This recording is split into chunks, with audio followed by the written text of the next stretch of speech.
Hey Neighbor is a network for neighbors, so it allows you to meet neighbors you may know and neighbors you don't necessarily know. And it provides a platform for you to exchange all kinds of information and share things with your neighbors and exchange favors and announcements.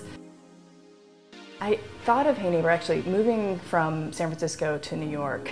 I was really aware of how close everybody lives here in New York. People live on top of each other, and yet most people don't even know their next door neighbors. And it struck me as odd, you know, that my door can be 4 inches away from somebody else's door and I don't even know who lives behind that door. I had a real moment, an aha moment, that was the genesis of the idea for Hey Neighbor.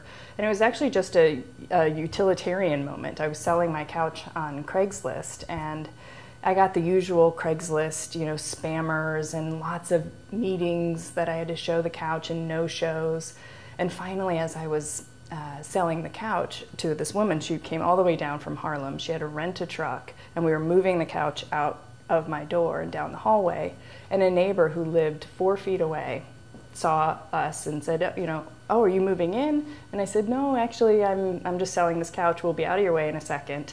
And she looked down at the couch and said, "Oh, you're kidding. What a bummer." She said, "I was just going to start looking for a couch this weekend and this would have been perfect." So I went home that night and I thought, this is crazy. There's got to be a better way for me to just connect with my neighbors for these useful needs as well as possibly for social needs. At the end of the day, our human needs have remained the same. Mm-hmm. We need a roof over our heads, we need food, and we need to be appreciated, and we need to find love and meaning. Social contact. Yeah. Is huge. Yeah. It's huge too. I mean, there have been so many studies done about how our health benefits from it, our safety, our security, and just our general social, you know, mental and physical well-being is much improved the more connected we are.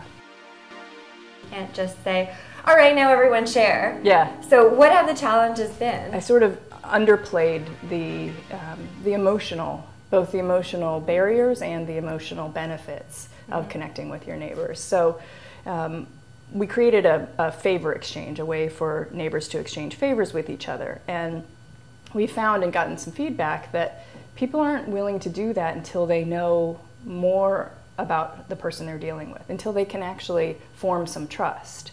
Well, now you might say that doing those favors can help engender that trust, but I think there's a step right before that where we have to build in mechanisms and ways for people to build trust.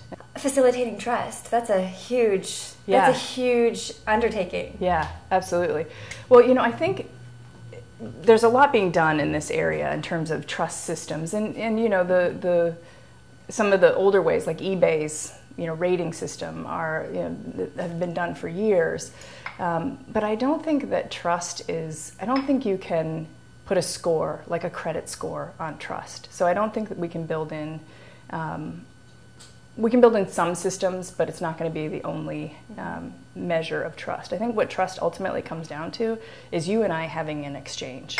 And whether that's an exchange over email or a phone conversation, but best yet is just to meet each other in person. I don't think it's a one-size-fits-all, the system that you create for that. So I think you have to build in a variety of ways that trust can be evaluated. And ultimately, it also comes down to individual responsibility. You start to relearn how to share and lean on each other. You know, I think that's the other thing is people are afraid to ask for help, and it feels like a sign of weakness. But when people start to do it, I mean, I've had people comment to me like, "Oh my God, I've thought of 12 different ways I could use Hey Neighbor now that I've done it." So it just takes a little bit of that getting over the reluctance to maybe ask for help, and the reluctance of, you know, can I trust this? So, but once it's just like a floodgate opens.